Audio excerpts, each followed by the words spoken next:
The P-38 Lightning was falling from the sky like a dying angel, trailing black smoke over the Tunisian desert, when Staff Sergeant Jack Holloway realized he had exactly 47 seconds to save 12 men's lives. He didn't count the seconds consciously. His hands were already moving before his brain caught up. Grease-stained fingers reaching for the fuel line wrench, boots pounding across the scorched airfield tarmac that shimmered like water in the North African heat. The twin-engine fighter spiraled downward, its distinctive twin-boom silhouette twisting against the pale morning sky like a broken cross. 42 seconds. Jack's throat was raw from shouting, but no sound came out.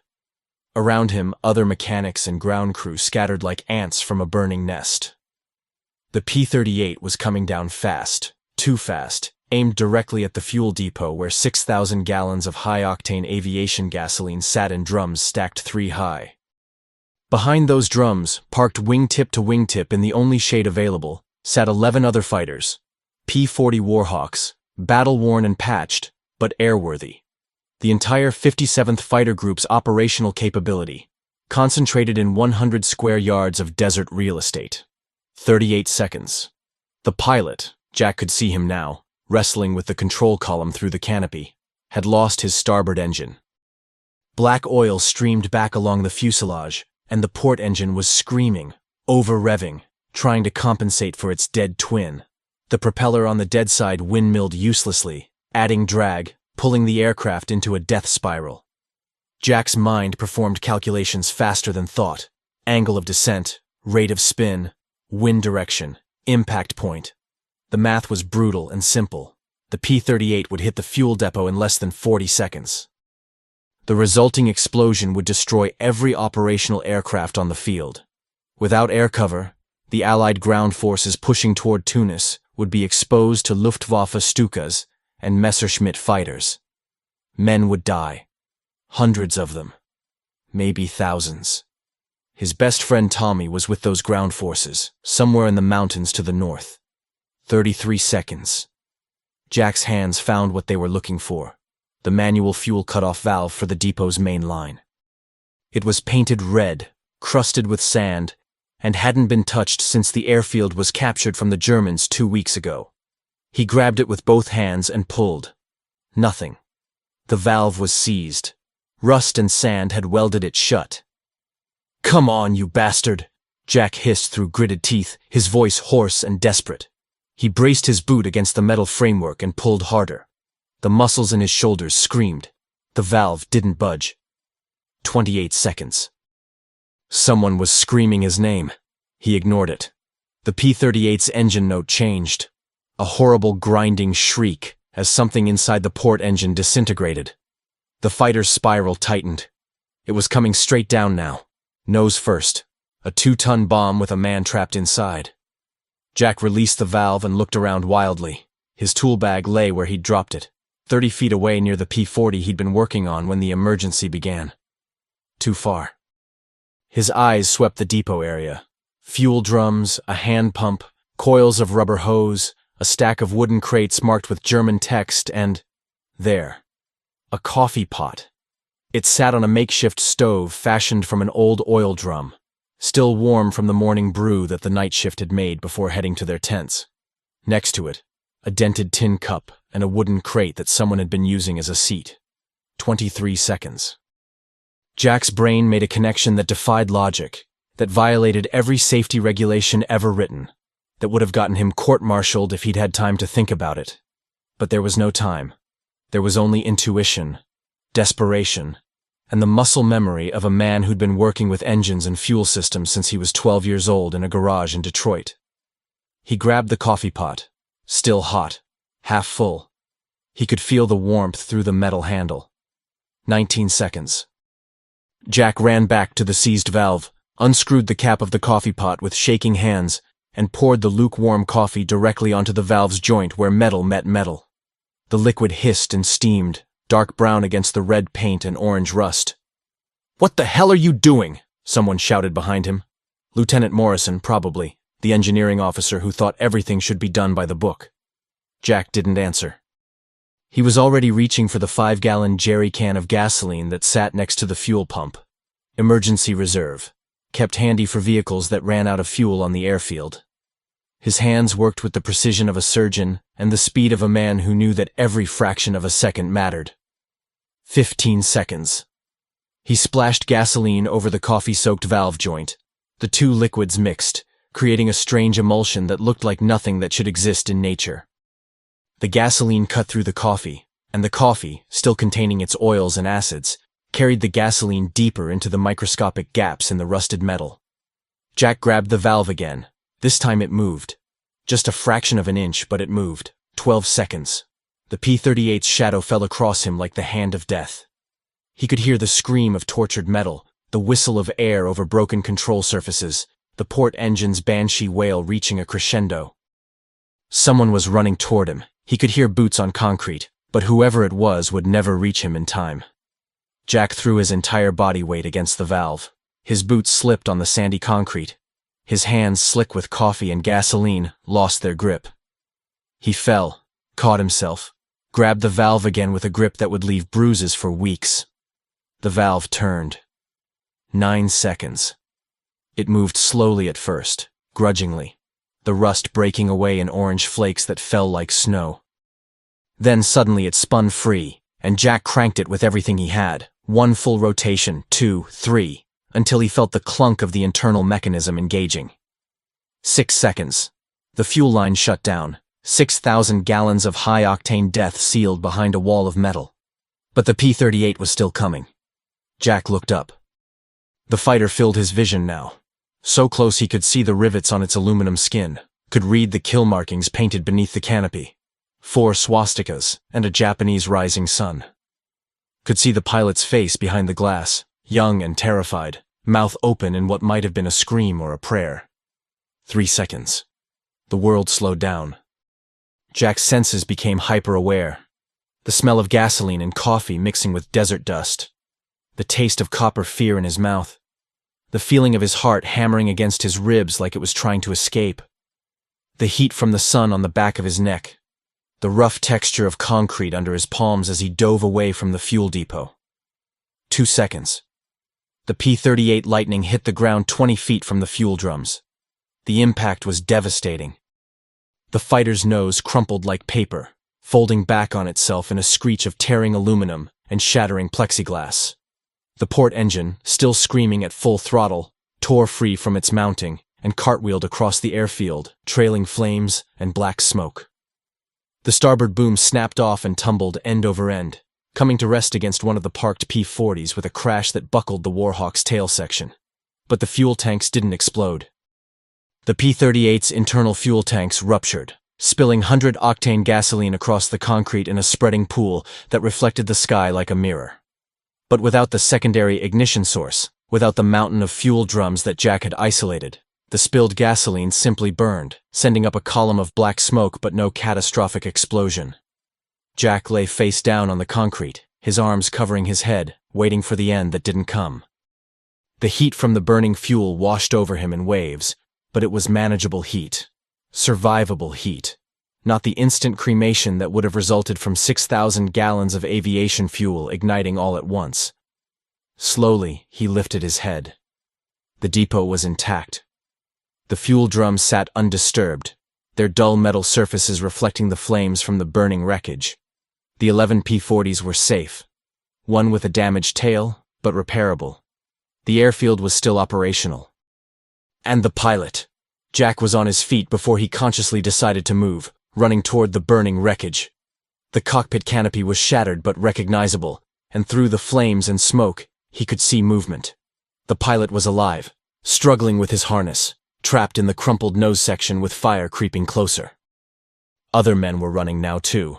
The ground crew who had scattered, the fire crew with their extinguishers and asbestos blankets, Lieutenant Morrison screaming orders that nobody was listening to. But Jack reached the wreckage first. The heat was intense, singing the hair on his arms, making his eyes water. He grabbed a fire extinguisher from someone's hands, he never knew whose, and sprayed foam at the flames, blocking access to the cockpit. The fire retreated reluctantly, fighting for every inch. "I got you!" Jack shouted over the roar of the flames. "Hold on!" The pilot's face was pale behind his oxygen mask, his eyes wide with shock. Blood ran from a gash on his forehead, mixing with sweat and tears. His name tag read Cooper. He couldn't have been more than 22. Jack climbed onto the crumpled nose, his boots slipping on the oil-slicked aluminum. The metal was hot enough to burn through the soles of his boots, but he didn't care. His hands found the emergency canopy release, a red handle that the pilot couldn't reach because his right arm hung at an unnatural angle. He pulled the handle.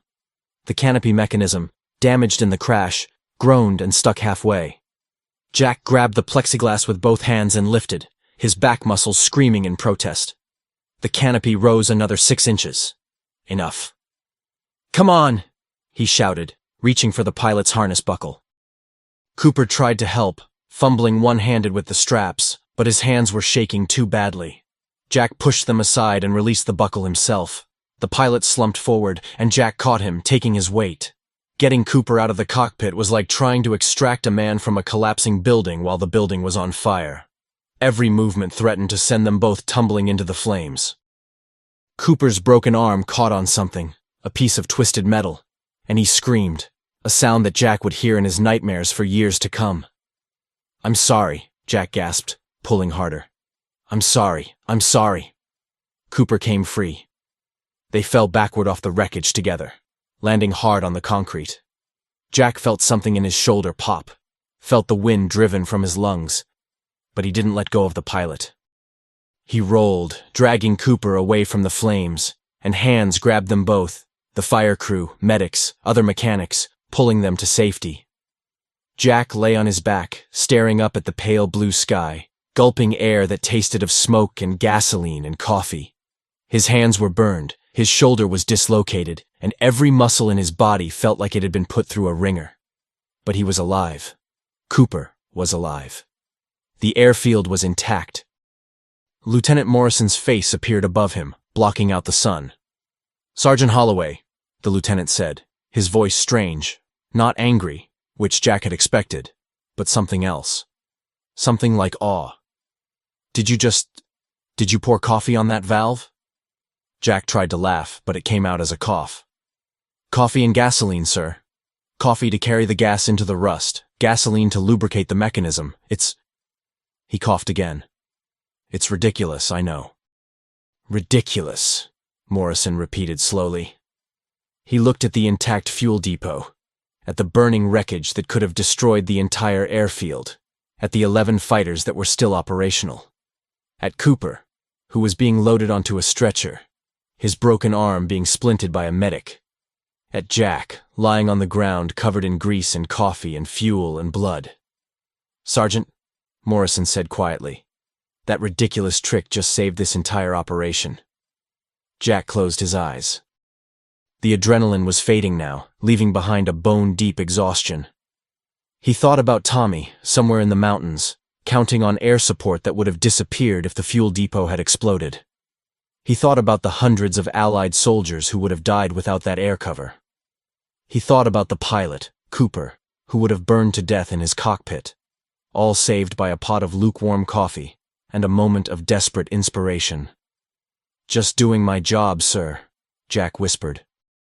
But even as he said it, he knew it wasn't true. What he'd done wasn't in any manual, wasn't part of any training.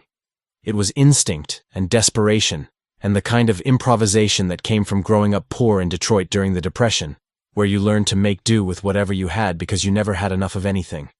It was the kind of thing that won wars, one ridiculous moment at a time. Somewhere in the distance, Jack heard the drone of aircraft engines. More fighters returning from patrol, unaware of how close they'd come to having no airfield to return to. The sound was beautiful. The sound of life continuing, of the mission going on, of men who would live to see another day because a mechanic had poured coffee on a stuck valve. Jack smiled, tasting blood and smoke, and let the darkness take him. End of Chapter 1. Would you like me to continue with Chapter 2? Jack woke to the smell of iodine and canvas, his shoulders screaming like someone had driven a railroad spike through the joint. The medical tent was dim, illuminated by shafts of dusty sunlight that penetrated the khaki fabric. Flies buzzed lazily in the stifling heat. Somewhere outside, engines roared to life, The fighters taking off for patrol, the sound that had become the rhythm of his life out here in this god-forsaken stretch of North African desert. "Easy there, Sergeant." A medic appeared at his side, young kid with wire-rimmed glasses and hands that moved with practiced efficiency. His name tag read, Walsh. "Your shoulder was dislocated. I put it back in, but you're going to feel like hell for a few days." Jack tried to sit up and immediately regretted it. Pain lanced through his shoulder like lightning, radiating down his arm and up into his neck. He fell back against the cot with a grunt that was half curse, half whimper. "Told you," Walsh said, not unkindly. He held up a canteen. "Drink. Doctor's orders." The water was warm and tasted of metal and chemicals, but Jack drank it anyway. His throat felt like he'd swallowed sand. "How long was I out?" 4 hours. It's early afternoon now."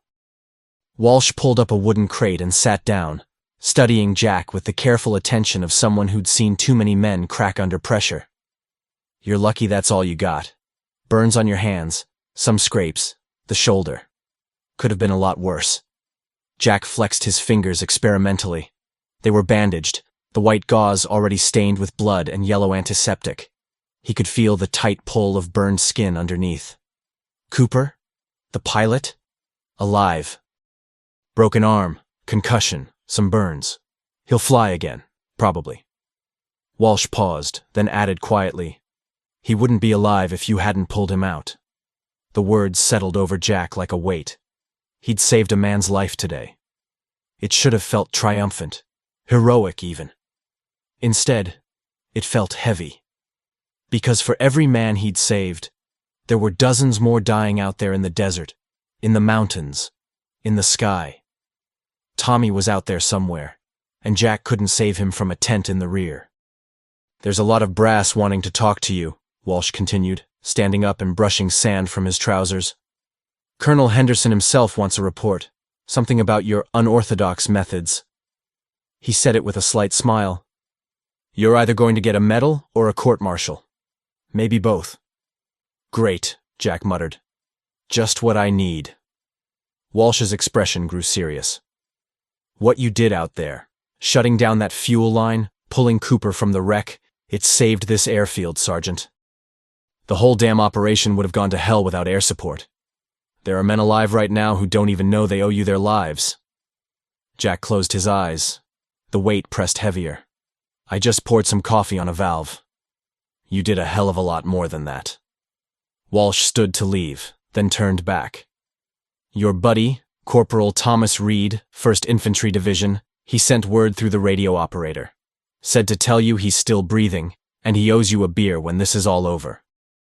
Tommy. Alive. The relief was so sudden and intense it made Jack's chest ache. He managed a nod, not trusting his voice. When Walsh left, Jack lay in the suffocating heat of the medical tent and tried to make sense of the day. This morning he'd been just another grease monkey, another mechanic in a war full of mechanics. Now people were calling him a hero, talking about medals, treating him like he'd single-handedly won the Battle of Tunisia. But Jack didn't feel like a hero. Heroes were the guys in the cockpits, the ones who flew into flak and fought enemy fighters at 300 miles per hour. Heroes were the infantry pushing through German machine gun nests in the mountains.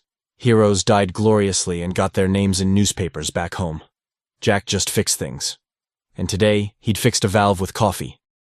The tent flap opened, and Lieutenant Morrison entered, followed by a Colonel Jack didn't recognize. Tall, gray-haired, with the kind of weathered face that came from years of command. Colonel Henderson, probably. The man who held Jack's fate in his hands. "Sergeant Holloway." Henderson's voice was gravelly, authoritative. He pulled up the crate Walsh had been sitting on and studied Jack with sharp blue eyes. "Tell me exactly what you did this morning. Every detail." Jack did, his voice hoarse and halting. He described the falling P-38, the seized valve, the desperate inspiration born of panic and intuition. When he got to the part about the coffee, Henderson's expression didn't change, but Morrison's eyebrows climbed toward his hairline. "Coffee and gasoline," Henderson repeated slowly when Jack finished. "Where in God's name did you learn that trick?" "I didn't, sir. I just improvised." Jack shifted on the cot, trying to find a position that didn't make his shoulders scream. Back home in Detroit, before the war, I worked in my uncle's garage. We were always trying to free up seized bolts, rusted parts. You learn to use whatever works: oil, kerosene, sometimes Coca-Cola if that's all you had. The coffee was hot, and I figured the oils in it might help carry the gasoline deeper into the rust. Did you know it would work? Jack hesitated, then shook his head. No, sir. I just knew doing nothing would kill 12 men and destroy the airfield. Henderson was quiet for a long moment, his weathered face unreadable. Outside, the sound of aircraft engines rose and fell, punctuated by the distant crump of artillery from the mountains where Allied forces were pushing toward Tunis. The war continued, indifferent to the small drama playing out in this medical tent. Sergeant, Henderson said finally, what you did this morning violated about 15 different safety protocols. It was reckless, dangerous, and completely insane. Jack's heart sank. Court-martial then. He'd saved the airfield, and they were going to lock him up for it. It was also, Henderson continued, the most brilliant piece of improvisation under pressure I've seen in 30 years of military service. He stood, reaching into his jacket pocket. Lieutenant Morrison has recommended you for the Bronze Star for meritorious service. I'm upgrading that recommendation to the Silver Star for gallantry in action. Jack stared at him, unable to process the words. A medal? For pouring coffee on a valve? Sir, I just did what anyone would. No, Sergeant, you didn't. Henderson's voice was firm. Most men would have run. You stayed. Most men would have panicked. You thought. Most men would have followed the manual. You improvised. That's the difference between a good soldier and one who wins wars. He pulled out a small notebook and a pencil. I want you to write down exactly what you did. The coffee, the gasoline, the ratios if you remember them. We're going to teach this to every mechanic and engineer in North Africa. If it works on fuel valves, it might work on other seized equipment. Artillery breaches, tank treads, aircraft landing gear. It was just coffee, sir. It was innovation under fire. Henderson closed the notebook. That's worth more than 1,000 tons of equipment. He moved toward the tent entrance, then paused. Get some rest, Sergeant. When you're cleared for duty, report to the engineering section. I'm reassigning you as Special Technical Advisor. Your new job is to teach other men to think like you do. When they left, Jack lay in the darkness and tried to understand what had just happened. He'd been a nobody this morning, one more mechanic in a war full of mechanics. Now he was a hero, a medal recipient, a Special Technical Advisor, whatever that meant. But the weight didn't lift. If anything, it pressed heavier. Because now, every time something went wrong, every time a man died because equipment failed or a valve stuck or an engine seized, Jack would wonder, could I have prevented that? Should I have been there? Is that man dead because I wasn't clever enough, fast enough, desperate enough to find a solution? The coffee trick had saved 12 men today. How many would die tomorrow because Jack wasn't there to save them? Outside, the sun began its descent toward the western horizon, painting the desert in shades of copper and gold. Somewhere in the mountains, Tommy was digging a foxhole or cleaning his rifle or writing a letter home. Somewhere over the Mediterranean, pilots were hunting U-boats. Somewhere in Germany, in Japan, in occupied France, men were dying in ways that made Jack's near miss with the fuel depot seem like a minor inconvenience. The war was so much bigger than one man, one valve, one pot of coffee. But for 12 men on this airfield, for Cooper lying in a hospital bed with his broken arm, for Tommy and the infantry who would have air support tomorrow because the fighters weren't destroyed today, for them, it had been everything. Jack closed his eyes and tried to sleep, but the sounds of the airfield kept him awake. Engines roaring, men shouting, metal clanging against metal. The sounds of war continuing, grinding forward, consuming men and machines with equal appetite. And somewhere in the back of his mind, a voice whispered, what happens the next time? What if the coffee trick doesn't work? What if you're not fast enough, not clever enough, not lucky enough? What if 12 men die because you failed? The weight of being a hero, Jack discovered, was heavier than the weight of being nobody at all. He pulled the thin blanket over his head, trying to block out the light and sound and doubt, and waited for darkness to bring the mercy of unconsciousness. But even in sleep, he dreamed of falling airplanes and seized valves and coffee pots that were always just out of reach. End of Chapter 2. Would you like me to make any adjustments to Chapter 2, or shall I proceed with Chapter 3? 3 days later, Jack stood in front of 47 mechanics, engineers, and ground crew personnel, holding a coffee pot in one hand and a jerry can of gasoline in the other, feeling like the world's biggest fraud. The makeshift classroom was nothing more than a cleared space between two damaged aircraft, a P-40 Warhawk missing its port wing and a B-25 Mitchell bomber with a crumpled nose section. Canvas tarps stretched overhead provided minimal shade from the merciless afternoon sun. The assembled men sat on crates, fuel drums, and the bare sand, watching Jack with expressions ranging from skeptical curiosity to outright disbelief. Lieutenant Morrison stood to the side, arms crossed, his face carefully neutral. Colonel Henderson had made his expectations clear. Jack would teach these men to think creatively under pressure, to see solutions where others saw only problems, to improvise, adapt, and overcome. Easy for a colonel to say. Harder for a grease monkey from Detroit who'd gotten lucky once. "All right," Jack began, his voice rough and uncertain. "Most of you heard what happened at the fuel depot. Some of you probably think it was luck. Some of you think it was crazy. You're all probably right." A few scattered chuckles. Good. At least they were listening. Jack set down the coffee pot and gasoline can on a wooden crate that served as his desk. His shoulder still ached from the dislocation, and his bandaged hands made every movement awkward. "What I'm about to teach you isn't in any manual. It's not going to be on any test. But it might save your life, or the life of the guy next to you, or the lives of men you'll never meet who are counting on us to keep these birds flying." He picked up a seized bolt he'd prepared as a demonstration, rusted solid, deliberately left in salt water for 2 days until the threads were welded together by corrosion. This is every mechanic's nightmare. Seized bolt, critical component, no time to drill it out properly. What do? "Penetrating oil," someone called out from the back. "Good. And if you don't have penetrating oil?" Silence. The men shifted uncomfortably. This was outside the manual, outside their training. This was the edge where knowledge ended and intuition began. "You use what you have," Jack said quietly. He picked up the coffee pot, still half full of the morning's brew. Coffee contains oils, acids, and tannins. When it's hot, it expands metal microscopically. When combined with gasoline or kerosene, it creates a mixture that can penetrate rust better than either substance alone. He demonstrated, pouring coffee over the seized bolt, then adding gasoline. The mixture hissed and steamed. Jack waited 30 seconds, counting silently, aware of every eye watching him, then picked up a wrench and applied pressure to the bolt. It didn't move. Jack's heart sank. He could feel the weight of their skepticism, their doubt. He'd gotten lucky at the fuel depot, and now he was about to prove he was just another mechanic who'd stumbled into something he didn't understand. He applied more pressure. The wrench slipped, barking his knuckles. Blood seeped through the bandages on his hands. Still nothing. "Sergeant," Morrison said quietly, a warning in his voice. Jack ignored him.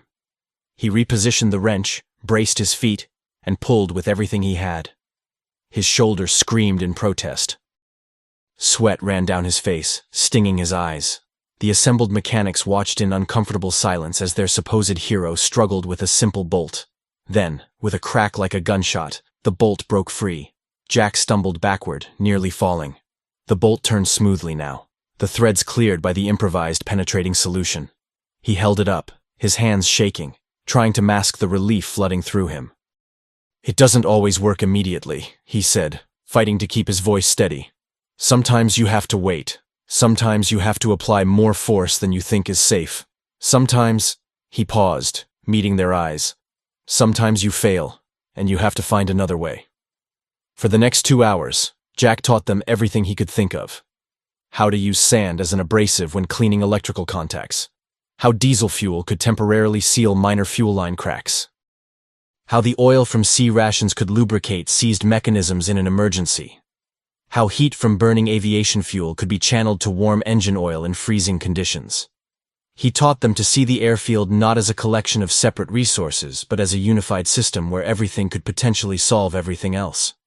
A damaged aircraft wasn't just scrap, it was a source of parts, materials, and creative solutions. A coffee pot wasn't just for making coffee, it was a vessel for mixing improvised chemical solutions. But more than techniques, he tried to teach them something harder to quantify: the willingness to try impossible things when the alternative was watching men die. "The manual is important," Jack told them as the sun began its descent toward the horizon. "The manual keeps you safe 99 times out of 100. But that 100th time, when the manual says it can't be done, when every regulation says it's too dangerous, when common sense says you should run, that's when you have to decide who you are." He paused, remembering the moment when he'd grabbed the coffee pot, when every instinct screamed that what he was about to do was insane. "I'm not saying ignore safety. I'm not saying be reckless. I'm saying that when lives are on the line, you use every tool you have, even if that tool is a pot of lukewarm coffee." The men dispersed slowly as dusk settled over the airfield, taking with them notebooks filled with improvised solutions and heads full of ideas that would have horrified their instructors back in training. Jack watched them go, wondering how many would actually use what he'd taught them, wondering how many would just file it away as the crazy story about the mechanic who got lucky. "That was good work, Sergeant." Morrison appeared at his elbow, his expression thoughtful. "You gave them permission to think outside the box. That's worth more than any manual." "I just hope it helps," Jack said quietly. "It already has." Morrison pulled a piece of paper from his pocket. "Radio message came in an hour ago. B-17 crew made an emergency landing at a forward airstrip in Tunisia. Landing gear seized on touchdown. Using your coffee and gasoline method, the ground crew freed it in 15 minutes, instead of the hours it would have taken to partially disassemble the gear mechanism. The bomber took off before German patrols could locate the airstrip." Jack stared at the message, reading it twice to make sure he understood. His improvised solution had already spread beyond this airfield, already saved another aircraft, another crew. How many more would it save? How far would the ripples spread? "There's something else," Morrison continued, his voice careful. "The push toward Tunis is happening tomorrow at dawn. Every operational aircraft will be in the air providing close support. Your friend Tommy, Corporal Reed, his unit is part of the main assault force." Jack's stomach clenched. Tommy. His best friend since basic training, the kid from Ohio who couldn't shoot straight but could make anyone laugh even in the worst situations.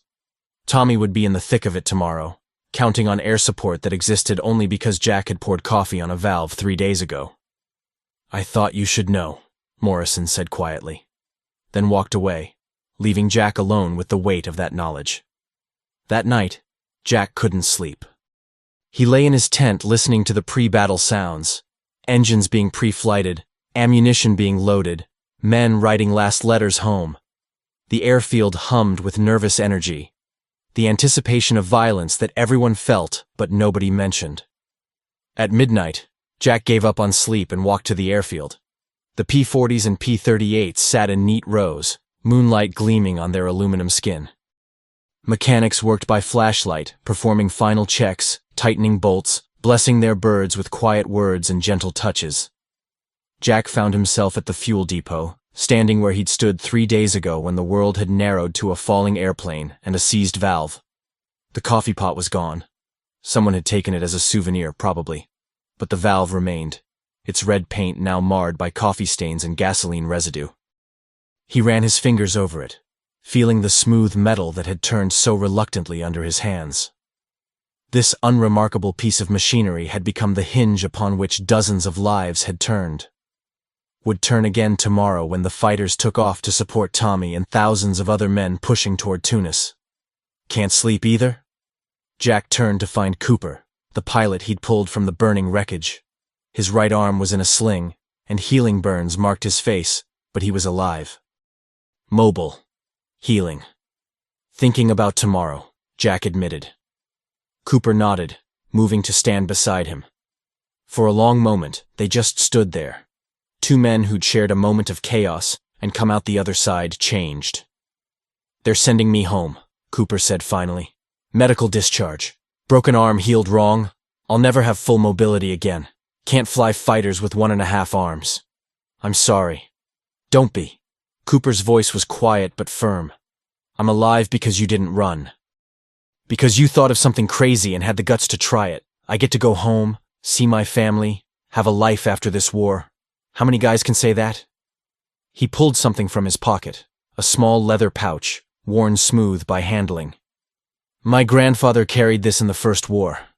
Figured it kept him safe, so I carried it too. Didn't work so well for me."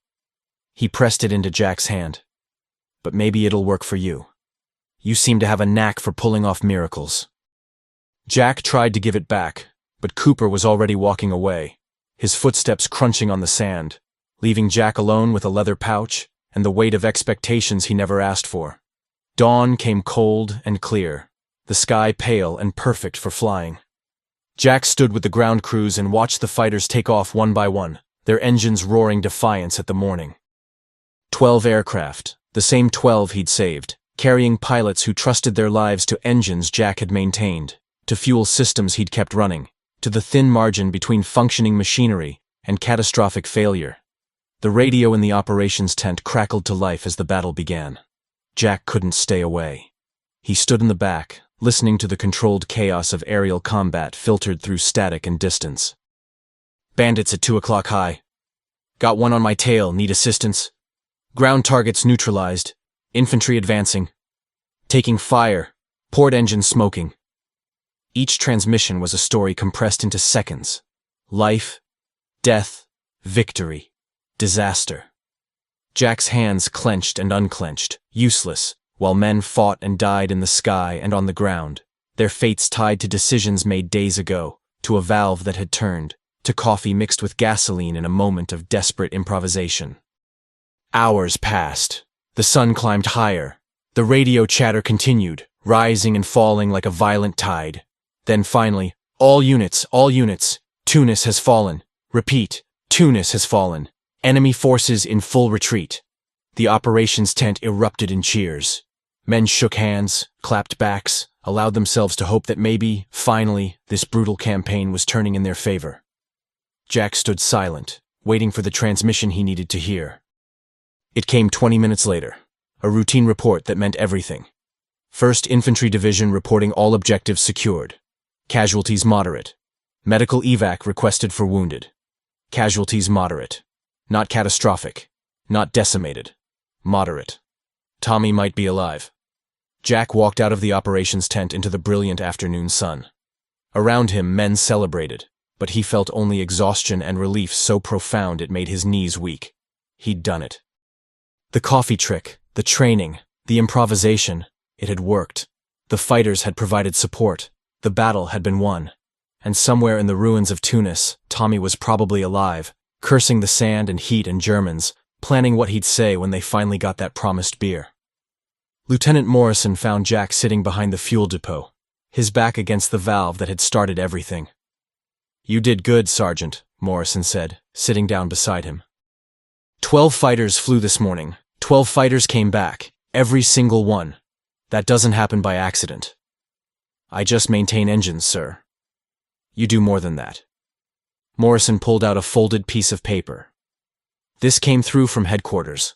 Your Silver Star is approved. But more than that, they want to document your methods, spread them throughout the theater. You're going to have visitors, engineers, officers, reporters maybe. Everyone wants to know about the mechanic who saved an airfield with a coffee pot." Jack looked at the paper without taking it. "I don't want to be famous, sir. I just want to keep these birds flying."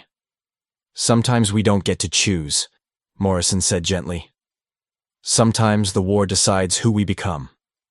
That night, as the airfield settled into its routine of repairs and maintenance and preparation for the next mission, Jack sat in his tent and wrote a letter to Tommy. He didn't mention the coffee trick, or the medal, or the training he'd been giving. He just wrote about ordinary things. The quality of the food, terrible. The heat, unbearable. The sand, everywhere. And a promise to buy the first round when they finally got that beer. Because in the end, that was what mattered. Not the medals, or the recognition, or the reports that would be filed and forgotten. What mattered was that Tommy was alive, that Cooper would see his family again, that 12 pilots had come home tonight to sleep under canvas and wake to fight another day. What mattered was that when the moment came, when the valve was seized and the airplane was falling and every logical course of action led to disaster, Jack had grabbed a coffee pot and refused to let good men die. That was the real battle, not the one fought in the skies over Tunis, but the one fought in a single moment of decision, where a man chose to try something ridiculous because the alternative was unthinkable.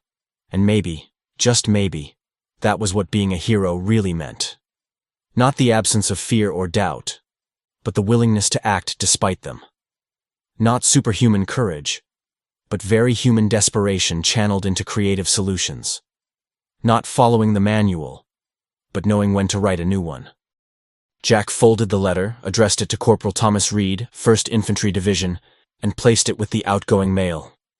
Then he lay back on his cot and stared at the canvas ceiling, listening to the eternal sounds of the airfield. Engines humming, metal ringing, men laughing and cursing and living. Tomorrow, there would be more missions, more emergencies, more impossible situations requiring improvised solutions. Tomorrow he would teach more mechanics to think creatively, to see past the manual, to embrace the ridiculous when lives hung in the balance. But tonight, for just a few hours, Jack allowed himself to feel what he'd earned. The quiet satisfaction of a job well done, the profound relief of men saved, and the bone-deep exhaustion of someone who'd carried the weight of responsibility and hadn't buckled under it. The coffee trick had won a battle. But the real victory was smaller, more personal, and infinitely more precious. The knowledge that when tested, when pushed to the absolute edge of capability and reason, Jack Holloway had not been found wanting. And in a war where so many failed, where so many broke, where so many gave everything and received nothing, that was enough. That was more than enough. Outside, under a sky full of stars that gave no indication of the violence they'd witnessed, the airfield settled into uneasy sleep. Mechanics dreamed of seized bolts and falling airplanes. Pilots dreamed of empty skies and home. And somewhere in the ruins of Tunis, an infantry corporal named Tommy Reed dreamed of the beer he'd share with his best friend, never knowing that he owed his life to a pot of coffee and the desperate brilliance of a grease-stained mechanic who refused to let him die. The war would continue. The battles would rage on. But in this moment, in this small corner of a vast and terrible conflict, something had gone right. And sometimes, in war, that was the closest thing to victory that anyone could hope for. The end author's note. While this story is fiction, it is inspired by the real ingenuity and improvisation of mechanics, engineers, and ground crews throughout World War II, whose creative solutions to impossible problems saved countless lives and helped win the war in ways that never made headlines.